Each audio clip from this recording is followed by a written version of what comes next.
Hello, hello, hello! Maayong adlaw, magandang buhay sa inyong lahat yan. Makalalabs ko, ayan, mag-dessert, Mag-dessert grapes. Ayan, ang lalaki niya, makalalabs ko. Ang kagandahan pa niya, makalalabs ko, wala siyang buto. Oo, ang galing. Ang ganda, tapos ang tamis-tamis pa. O, diba? Ang sarap ng aking grapes. Ang laki. Ang laki-laki ng ating grapes. At syempre, at ito, gawa ng aking friend. Ayan, thank you, Bear. Ayan, gawa ng aking friend.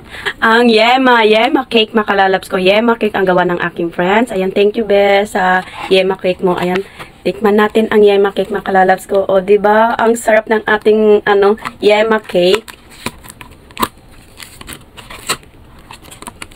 Ayan. Wow! Ang sarap. Grabe, sarap, sarap, sarap, sarap. Tikman natin, makalalabs ko. Kain tayo, makalalabs ko. Kain tayo ng Yema cake. Wow. Wow, grabe, grabe, grabe. Grabe yung niya, yung cake, sauce niya, yung tamis, ba yung kondensada. Sarap.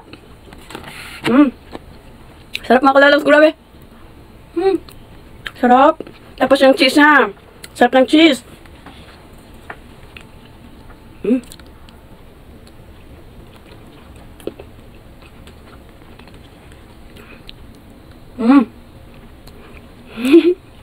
Hindi na tigilan.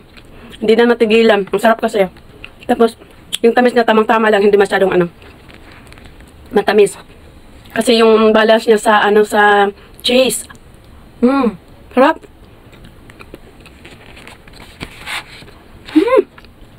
At syempre, tikman din natin tong natin. Itong grapes.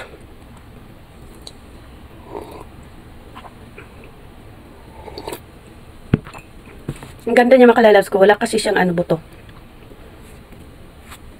Tapos, ang bilis na yung balatan.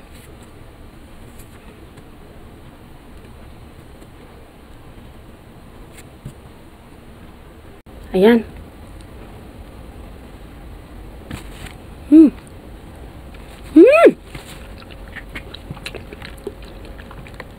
Grabe. Tamis. Ang tamis niya. Wala talaga siyang buto, makalalabs ko. Ang sarap kainin. Kasi walang buto. Yung iba kasing grapes may buto. Ayaw ko yun. Ayaw ko yun. Mas maganda itong kainin na walang buto. Kasi maano mo talaga siya. Makain ng buo.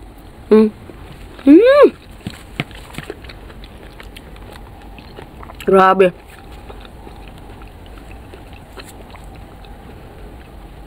Sarap.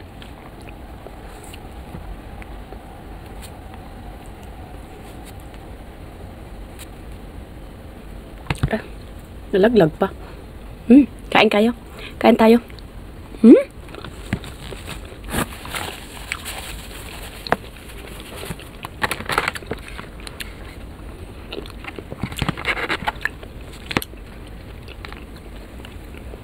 Sarap. Grabe, tataba na naman si Dimple. Walang ginawa sa buhay kundi kumain. Food is life. Ayan, pampawala ng stress, makalalabs ko. Pagod, ayan, pampawala. Yung matamis.